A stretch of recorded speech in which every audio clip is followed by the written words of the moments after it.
Welcome back to Health Daily. I'm your host, Dr. J. Today we have an exciting topic. I'll be going over the SELECT trial, which is the weight loss injectables that you know about and that you love about, you care about. But first, let's do what we always do is go over the trending topics. If you like to skip this part, use the slider below, click on the main part of the video for today. But first up is Zen.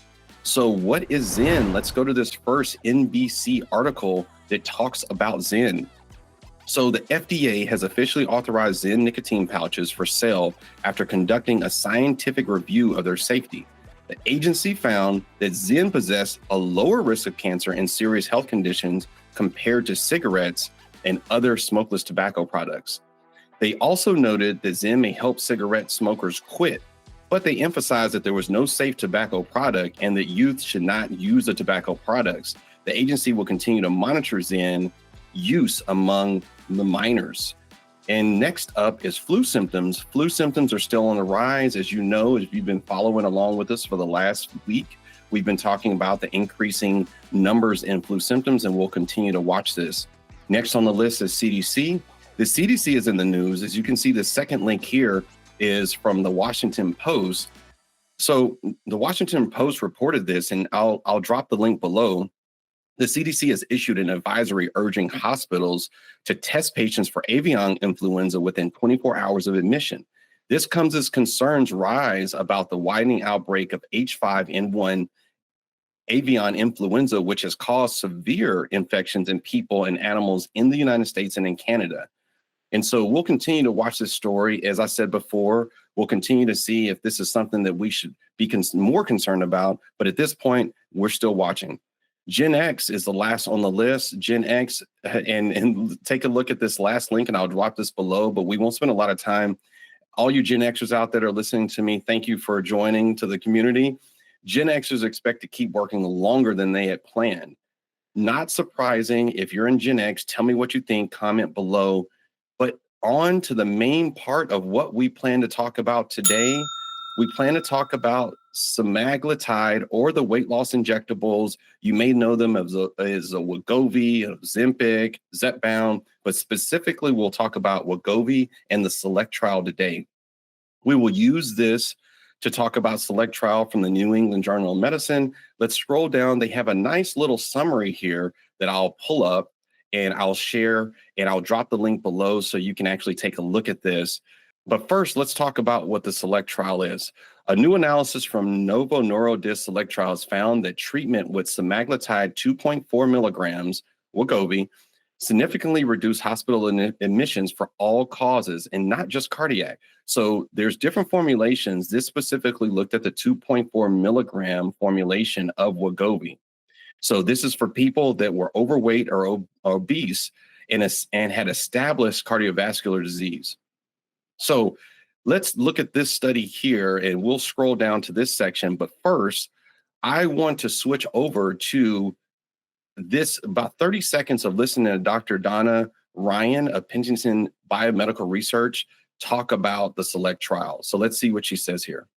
So what's important about the SELECT study is that it's a cardiovascular outcome trials in individuals with overweight and obesity who are at very high cardiovascular risk. They've all had an MI, a stroke, or peripheral artery disease. And they were treated with either semaglutide or placebo, and we observed a 20% reduction in subsequent cardiovascular events, either an MI, a stroke, or a cardiovascular death. So now you have a little bit more background about the SELECT trial, why it's important, why we study this type of information before everyone just goes crazy with injectables. So let's talk about what the potential cost savings could be of the Wegovy treatment. The potential cost savings of this Wegovy treatment. So according to the study, a formal cost analysis weren't done. However, let's break this down just a little bit, right? So let's say, and I see this all the time in my clinic, people come to the clinic and they're interested in injectables. We find out that it's around about $1,000. So let's just take the round number. It's usually around $800 to $900 for 1 month of the injectable medication. But let's say it's $1,000, right? Let's put that on one side. And on the other side, let's place hospital admission and let's say days. And so staying overnight in the hospital is almost equivalent as far as financial wise as staying at a very nice hotel. So we'll say a $400 hotel, maybe even on up to $1,000 hotel per night. So I don't have to do that much math to see $1,000 per month or $400 or $500 per night. But don't just take it from me. Let's hear what Catherine Saunders said. If you haven't heard of Catherine Saunders, get to know her. I'll drop this link below. But let's take a look at about 30 seconds of this TED presentation. I'm going to tell you something that's going to surprise you. It might be upsetting, and for some of you, it might explain a lot. And maybe I can convince you that it's liberating. Your body is evolutionarily conditioned to gain weight, which means that your body is also evolutionarily conditioned not to lose weight, and definitely not to keep weight off. According to one explanation called the thrifty gene hypothesis, when we were hunter-gatherers, our body's powerful anti-starvation responses helped us survive. So now we've heard from Catherine Saunders. She works at the Weill Cornell University Medical School, a university in New York City.